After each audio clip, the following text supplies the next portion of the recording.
Bonjour à tous. Dans quelques jours maintenant, les Israéliens vont fêter le 73e anniversaire de l'indépendance de leur État. C'était le 5 Iyar 5708, 14 mai 1948, qui va tomber cette année le 14 avril prochain. Ben Gurion, donc, qui proclame la création de cet État d'Israël. On se souvient des images, une déclaration très brève prononcée par le futur Premier ministre d'Israël sous un portrait d'Herzl dans un musée à Tel Aviv.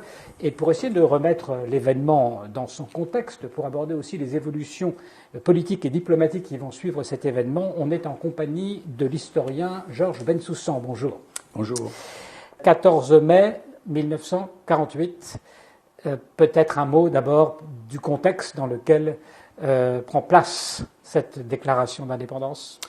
C'est un contexte dramatique qui est attesté par le fait qu'un très grand nombre de membres de la direction sioniste conseillaient même à Ben Gurion 2-3 jours avant de ne pas proclamer l'État. Les pressions internationales étaient fortes, en particulier américaines, pour le dissuader de proclamer l'État. Pourquoi ? Parce que la Palestine était à feu et à sang depuis le 30 novembre 1947. Alors pourquoi cette date ? Parce que la veille, le 29 novembre, l'ONU, dans sa réunion de Lake Success aux États-Unis, avait décidé le plan de partage de la Palestine en 2 États, un État juif, un État arabe, 3 morceaux chacun. Bon, on connaît cette histoire. Et dès le lendemain, 30 novembre, la violence a commencé, était impitoyable, avec les représailles qui s'en suivent. Et c'est allé crescendo jusqu'au mois de mai 1948, ce qui fait que la guerre entre Israël et les Arabes, ce qu'on appelle la première guerre, n'a pas commencé le 15 mai 1948, elle a commencé le 30 novembre 1947. Si tant est qu'il faille lui trouver un début. En réalité, la guerre a toujours été là dès le début du projet sioniste. Bon.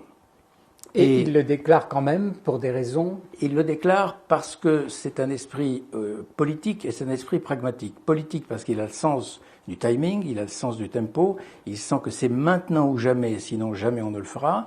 Parce qu'il est pragmatique, parce qu'il sait qu'en dépit des circonstances dramatiques et malgré un pronostic inquiétant, parce qu'on sait que les armées arabes interviendront le 15 mai 1948, il pense que c'est une occasion à ne pas manquer, exactement comme 11 ans plus tôt, au moment du plan Peel, du plan britannique Peel, il avait dit contre la direction sioniste de l'époque, il était bien seul, il avait dit oui au plan britannique d'un État juif qui était un État réduit, un État croupion, qui allait de Tel Aviv à Haïfa sur 10 km de largeur et 100 km de longueur, alors que ses camarades de la direction sioniste étaient partisans d'un refus.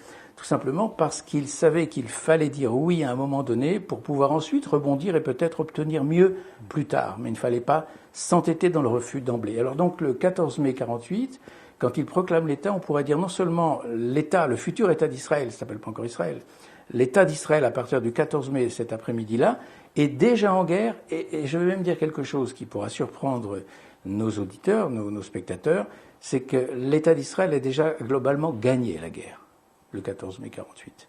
Parce que sur le terrain, les Palestiniens ont été vaincus. Ce qui va commencer le 15 mai 1948, c'est la guerre contre les armées arabes avoisinantes qui envahissent le jeune État d'Israël. Mais la partie palestinienne elle-même, elle est déjà hors jeu le 14 mai 1948.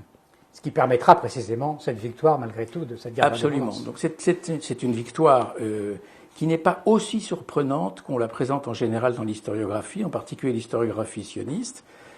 C'est une victoire qui est très largement explicable et qui, encore une fois, est déjà jouée le 14 mai 1948. Et c'est aussi pourquoi Ben Gurion se montre hardi, d'une certaine façon, parce qu'en gros, c'est entre le 1er avril et le 14 mai 1948, en 6 semaines, que les forces israéliennes, qui ne s'appellent pas encore Tsahal, c'est la Haganah et les 2 groupes dissidents, l'Irgun et le Lehi, ces forces israéliennes-là, et évidemment les troupes de choc de la Haganah, à savoir le Palmach, 7000 hommes en 1948, ont déjà globalement gagné la partie sur le terrain à ce moment-là. Et pourquoi c'était le moment de le faire, cette déclaration-là ? Vous dites, c'est le sens politique de Ben Gurion. Parce qu'il sait que de plus en plus du côté international, la pression monte pour revenir sur la décision du 29 novembre 1947 et que les États-Unis étant la puissance dominante, et les États-Unis dont la diplomatie est dirigée par George Marshall, dont l'antisionisme est assuré et affirmé depuis longtemps, il sait que le poids des États-Unis finira par l'emporter et que si l'on traîne trop et si l'on n'accepte pas cette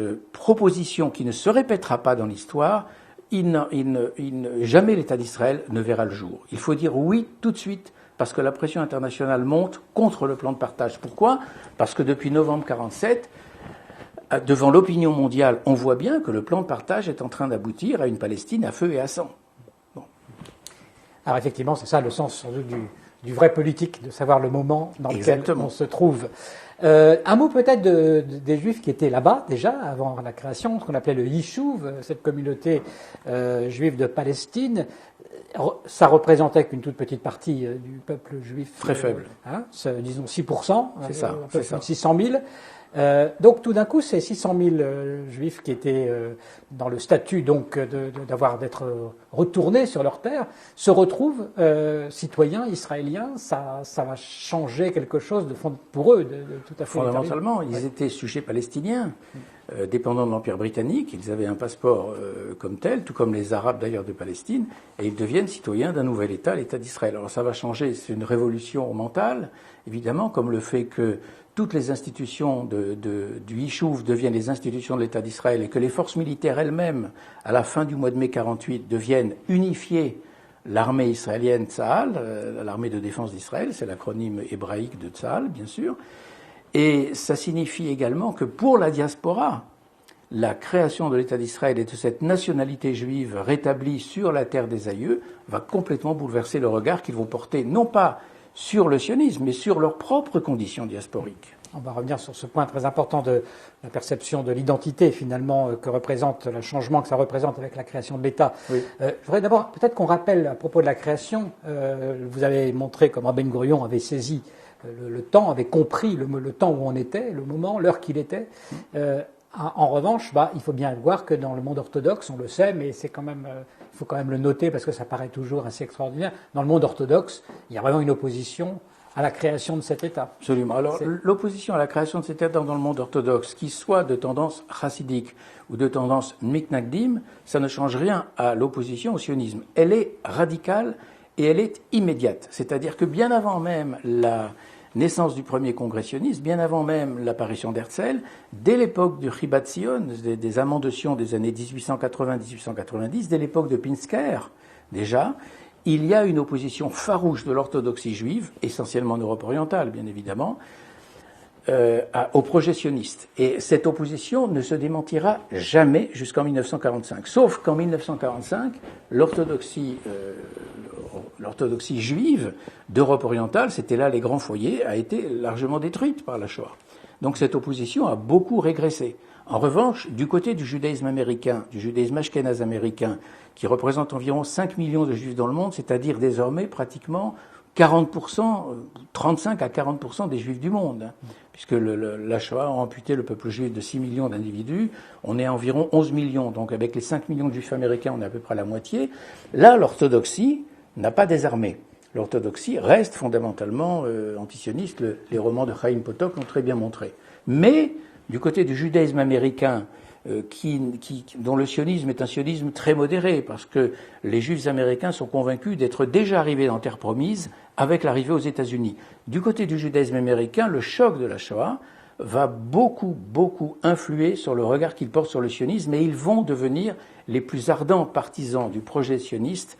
Et d'ailleurs, c'est sur eux que repose tout l'effort financier qui va armer l'armée, qui va faire en sorte que les achats d'armes pour l'armée israélienne sont décisifs auprès de la Tchécoslovaquie, c'est l'argent des Juifs américains. Là, il y a réellement un changement de regard. Mais du côté du monde orthodoxe, non, vous avez raison, il n'y a pas de changement de regard. Sauf que démographiquement, il est très largement affaibli. Alors l'histoire d'Israël, on le sait, c'est rythmé par des conflits. J'aimerais aussi qu'on parle finalement de la conséquence de cette réalisation d'indépendance, de ce renforcement d'indépendance pour la diaspora. La centralité du fait juif mondial s'est déplacée donc maintenant en Israël. Il y aura bientôt une majorité de la population juive mondiale qui va vivre en Israël.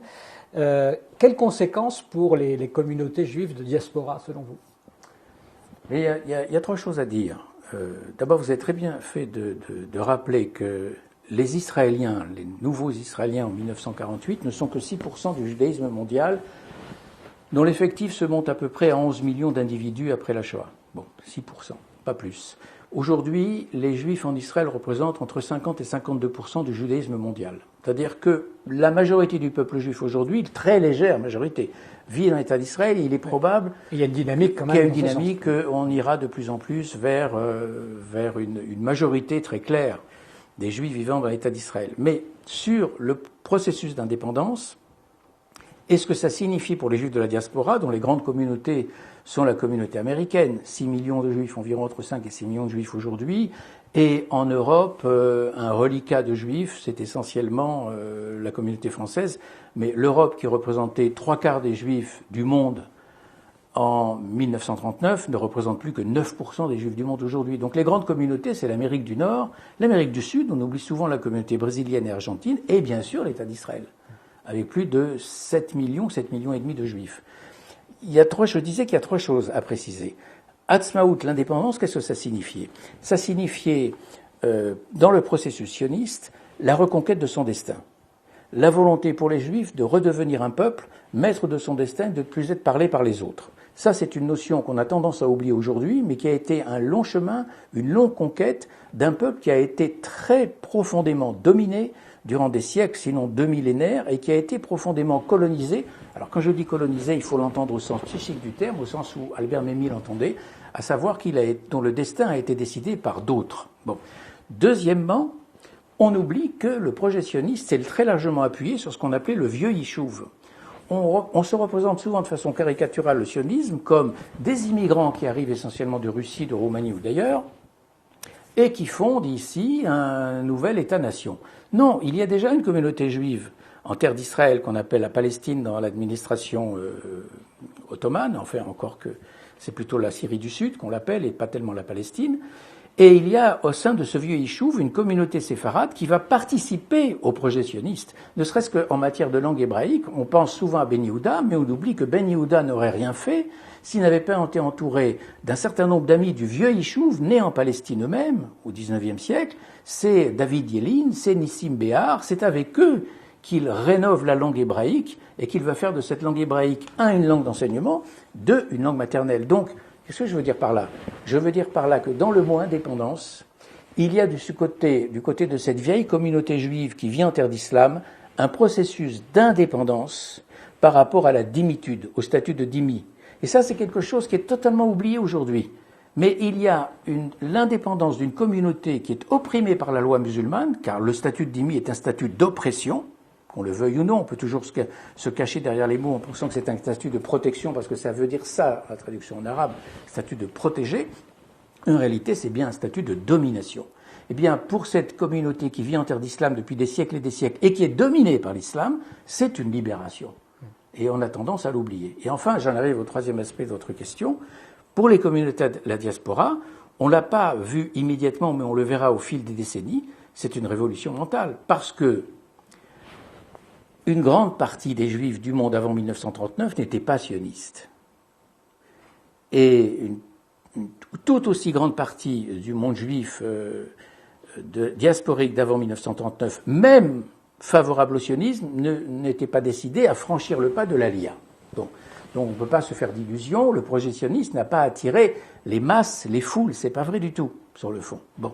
Il a fallu le choc de la Shoah aussi pour provoquer une sorte d'électrochoc qui a consisté à cristalliser autour du projet sioniste un certain nombre de gens qui n'y croyaient pas beaucoup avant. Bon, ça c'est une chose. Mais ce qui va changer à partir de 1945-1948, c'est que les Juifs de la diaspora, qu'ils soient favorables ou pas favorables au sionisme, peu importe, car il y a encore un certain nombre de Juifs de la diaspora, pas forcément dans les milieux orthodoxes, qui restent absolument pas disposés à soutenir le projet d'un État juif, qui pensent qu'au contraire c'est une régression et la fin d'un certain judaïsme éclairé des Lumières que de se replier sur un nationalisme. Bon, ça a été c'était déjà la position de Stefan Zweig bien avant la guerre, bien sûr, mais elle continue à être vivace après la Seconde Guerre mondiale. Ces Juifs-là, même opposés au projet sioniste, vont être obligés de se déterminer par rapport à l'État d'Israël, qu'ils soient favorables ou défavorables. Ça, c'est le premier élément. Et le deuxième élément, c'est que ces communautés juives diasporiques, elles vont à un moment donné évoluer dans la conception qu'elles ont d'elles-mêmes, dans leur identité, et elles sont obligées de se déterminer par rapport à l'État d'Israël et se poser la question, quel sens a notre présence en tant que juifs dans un État de la diaspora aujourd'hui, que ce soit la Russie, la France, un État arabo-musulman, ou les États-Unis, ou le Canada. Quel genre de réponse on peut apporter à cette question? La question qui s'est posée à tous les juifs de la diaspora, c'est de savoir quel était le contenu de leur identité juive maintenant qu'il y avait un État juif, ou en tous les cas un État de nationalité juive, car on le sait, mais il faut le rappeler incessamment, le judaïsme n'est pas une religion, c'est une nation, et le judaïsme n'est pas seulement une nation, c'est aussi une religion, c'est une nation religieuse et une foi nationale. Voilà comment on peut répondre à la question de ceux qui s'interrogent sur la nécessité d'un État juif. La question qui s'est posée aux Juifs de la diaspora, c'est en quoi sommes-nous juifs? Quel est notre contenu le contenu de notre judaïsme dès lors que nous ne faisons pas l'Aliyah et même que nous n'adhérons même pas intellectuellement au projet sioniste? Mais on pourra remarquer deux choses.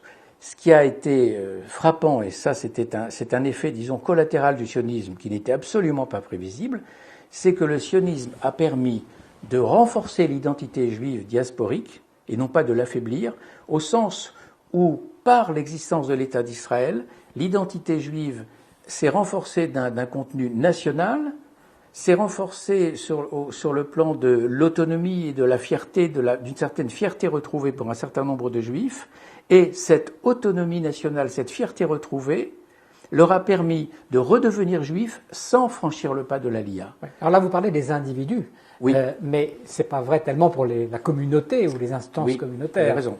Qui forcément, par la force des choses, j'allais dire par définition, pour les instances restent attachés à la nation dans laquelle ils sont. Voilà. Alors, pour ces instances communautaires, il y a eu essentiellement deux réponses. La réponse religieuse, qui permettait finalement de demeurer juif en diaspora, et pour d'autres, ça a été la réponse historique. La réponse historique au sens où ils ont vu dans l'histoire récente du peuple juif, c'est-à-dire la tragédie de la Shoah, une sorte de ressourcement identitaire et où leur identité s'est de plus en plus rétrécie souvent sur le malheur juif. Donc, on peut dire qu'après 1945, l'identité juive, elle a reposé sur trois piliers. Le pilier israélien, le pilier de la Torah et le pilier de l'histoire, mais une histoire ramenée au drame, à la tragédie, pas une histoire juive générale, depuis Moïse jusqu'à Ben Gurion. Non, une histoire ramenée aux heures les plus sombres, aux heures des persécutions. Et alors, l'évolution de toutes ces communautés-là fait que cette identité réduite à une histoire dramatique, elle ne pouvait aller qu'en s'étiolant. Elle ne pouvait aller qu'en disparaissant progressivement. C'est une identité qui était ramenée à des souvenirs de famille, à des souvenirs culinaires, à de vagues traditions, et progressivement en abandonnant et le pôle religieux et le pôle national, c'est une identité qui est condamnée à disparaître. En revanche, il reste l'autre pôle, le pôle religieux, qui, lui, se pose toujours la question, devons-nous rester en diaspora et quel est le sens de notre identité en diaspora? On va revenir en Israël pour le 73e anniversaire de l'indépendance dont nous parlons aujourd'hui avec vous, Georges Bensoussan. Il va se dérouler encore très certainement en pleine crise politique. On a eu une 4e élection en 2 ans, il y a quelques jours, sans toujours trouver de majorité ou de coalition possible. C'est vraiment un blocage. Donc là, manifeste, on demande à chaque fois à l'électorat de dire évitons les 5e élections. L'élection suivante, tous les politiques s'engagent à tout faire pour éviter une nouvelle élection. Et puis on revient et le résultat est toujours le même. Pas possible de trouver une coalition, le pays divisé vraiment en deux, etc. Qu'est-ce que ça signifie, selon vous, finalement, ce blocage politique? Est-ce qu'il a un sens, je dirais, pour l'histoire, pour le moment dans lequel Israël se trouve, la mutation dans laquelle Israël se trouve? Alors, il y a quelque chose qui est frappant, c'est qu'il y a un blocage politique qui dure depuis des années, avec 4 élections en 2 ans, et qui n'empêche pas la vitalité de la société israélienne, comme on l'a vu avec la campagne de vaccination. Une campagne menée tambour battant, d'une efficacité remarquable, d'un pragmatisme exceptionnel. Bon, c'est très largement dû à l'expérience militaire de l'État, une logistique impeccable, je veux dire, qui force l'admiration. Sans faire dans l'admiration béate de l'État d'Israël, indéniablement, pour ceux qui ont été témoins, et j'en ai été témoin de cette campagne de vaccination, je dois dire que c'est exceptionnel. Exceptionnel de calme, de simplicité, d'efficacité. Donc une société qui a une vitalité exceptionnelle, une vitalité démographique exceptionnelle, qui a d'une certaine façon une foi en l'avenir, malgré les difficultés innombrables qui entourent ce pays, et entre autres les périls mortels dont il est entouré. Il ne faut pas se leurrer. Il y a encore une majorité d'ennemis qui guettent son affaiblissement et qui rêvent de sa destruction. sans tomber dans la paranoïa, c'est une réalité, cela. Mais malgré tout, il y a une vitalité qu'on aurait bien du mal à trouver, par exemple, en France. Il y a une soif de vivre, un courage, un optimisme qu'on est bien en peine de trouver. Je ne dis pas en Europe, je ne peux pas généraliser, mais en tous les cas en France, c'est indéniable. Et ça, c'est aussi lié au fait que d'abord que c'est un pays très jeune, extrêmement jeune, voir le nombre d'enfants, alors combien les crèches sont pleines, archi pleines, combien les aires de jeu pour les enfants dans les villes sont emplies d'enfants. Et c'est pas seulement lié aux villes de développement ou à Jérusalem, même dans une ville qu'on appelle la ville bobo, comme Tel Aviv, vous avez cette particularité d'avoir des bobos type rue des Archives en France, mais avec des petits-enfants dans les landaux. Ce qu'on ne voit pas à Paris, dans le 4e arrondissement, par exemple. Bon, une vitalité démographique qui dit aussi un optimisme profond, de la nation.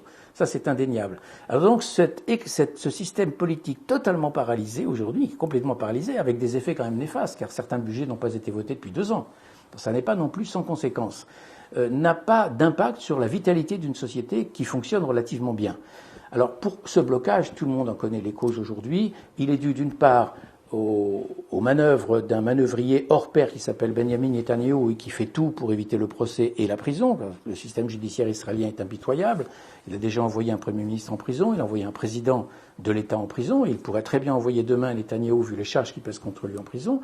Donc il fait tout pour retarder ce moment-là, et en essayant d'ailleurs de faire voter la loi de l'immunité, ce qu'on appelle la loi française en Israël. Et puis il y a aussi la proportionnelle, le fait que le système israélien est totalement éclaté parce que c'est cette proportionnelle, comme sous la 4e République, qui empêche une majorité de se constituer.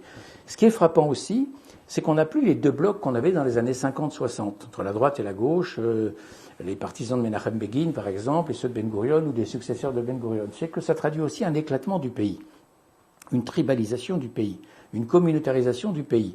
Par exemple, quand vous avez des partis religieux comme Agudat Israël, vous avez un parti religieux ashkénaze, un parti religieux orthodoxe, séfarade, le Chasse, par exemple, et ainsi de suite. C'est comme ça. Autrement dit, les clivages ethniques sont encore très forts en Israël. Bon. Et vous avez eu aux dernières élections 32 listes tout de même. Justement, et il y a eu 12 listes, si on enlève la liste arabe islamiste, il y a 12 listes qui ont des représentations. Voilà. On pense aux 12 tribus, tout de suite on se dit finalement, c'est un peuple, il y a des gens différents, tout le monde peut avoir sa place, un sens, et finalement que personne ne l'emporte. Est-ce que c'est pas une garantie que tout le monde, que personne ne sera oublié, que tout le monde participe du même mouvement? Enfin, c'est peut-être un petit peu lyrique ce que je dis. Je ne partage pas cet optimisme. Je pense que le système est vraiment paralysé aujourd'hui et qu'il y a un certain nombre de problèmes graves que la société israélienne se pose, dont j'ai parlé tout à l'heure, qui ne sont pas résolus et qui empoisonnent la vie des Israéliens et qui peut-être d'ailleurs un facteur d'émigration pour une partie de l'élite israélienne qui est la moins religieuse. L'élite profane est la plus diplômée, disons la plus laïque, comme on dit. Celle-là peut être à un moment donné tentée de quitter le pays. Et un certain nombre de problèmes ne sont pas réglés. Il y a 2 types de problèmes qui sautent aux yeux quand on aborde l'État d'Israël et qu'on y vit quelques semaines ou quelques mois et qu'on se plonge dans la vie israélienne en quittant l'univers des francophones. C'est, encore une fois, le problème social. Les inégalités sociales sont gravissimes, gravissimes. Le taux de pauvreté est extrêmement lourd en Israël.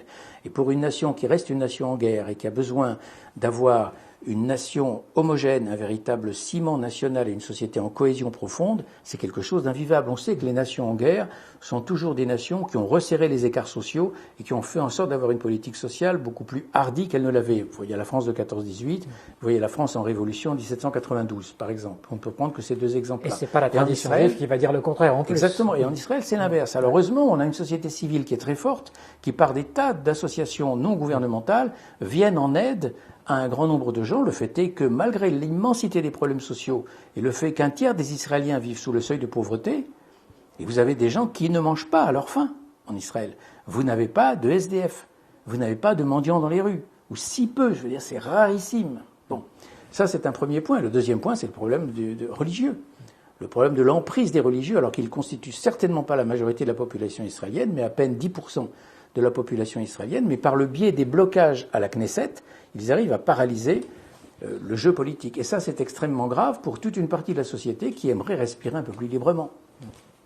73 ans, finalement, donc, vous l'avez dit, c'est très jeune pour un État, mais oui. Tout va aussi très vite au Proche-Orient, tout se renverse. On a vu cette dernière donnée diplomatique avec les accords avec les Arabes, notamment, les pays arabes. qui va peut-être se poursuivre, avec, même si Trump est parti. La position d'Israël sur la scène internationale, le fait qu'elle existe en tant que nation, qu'elle a une parole, qu'elle aide les pays dans le monde entier, en Asie, en Afrique, oui, en Europe, le fait que le président Premier ministre tchèque va venir en Israël pour essayer de collaborer pour les vaccins. Bon, on est quand même loin on n'est pas loin, on n'aurait pas pensé ça, disons, en 1948, quand l'État s'est créé, que Israël allait devenir cette force d'influence dans le monde qui croît. C'est vrai, Israël est aujourd'hui une nation beaucoup plus forte, incontestablement, dans tous les domaines. Une nation qui s'est énormément ouverte sur l'extérieur, une nation qui a conclu des traités de paix avec différents États arabes, et pas seulement l'Égypte et la Jordanie, vous l'avez rappelé, les accords d'Abraham, etc. Mais reste que sur le fond, se pose la question de savoir quelle est la réelle acceptation du fait national israélien dans le monde arabe, et plus largement dans le monde musulman. Et deuxièmement, tout cela, toutes ces avancées diplomatiques sur lesquelles il ne faut pas faire la fine bouche, n'empêchent pas que la menace qui plane aujourd'hui sur l'État d'Israël par le biais d'un islamisme qui gagne du terrain, elle est réelle. Et c'est une menace mortelle. C'est-à-dire la menace iranienne n'est pas à prendre à la légère. C'est-à-dire qu'il faut toujours se souvenir d'une chose, c'est que l'impensable a été impensé et que l'inconcevable a été pendant longtemps inconçu jusqu'au moment où il arrive. Autrement dit, on ne peut pas non plus se bercer d'illusions et penser que la réalité exceptionnelle de l'État d'Israël aujourd'hui le protège des dangers gravissimes qui se précisent à l'horizon. Et ces dangers sont là et disons, l'état-major israélien, la classe politique israélienne, celle qui est au plus haut niveau des secrets de la défense, le sait parfaitement. L'État d'Israël reste malgré tout fragile, et je ne dirais pas que c'est un colosse au pied d'argile, mais pas loin. Merci beaucoup, Georges Bensoussan, d'avoir accepté de répondre aux questions d'Acadème. Je signale que vous travaillez actuellement sur un livre qui porte sur la genèse du conflit israélo-arabe, donc jusqu'en 1948. C'est un livre qui paraîtra au début de l'an prochain, donc début 2022. Et merci à tous pour votre attention, et puis je vous souhaite une bonne fête de l'indépendance le 14 avril.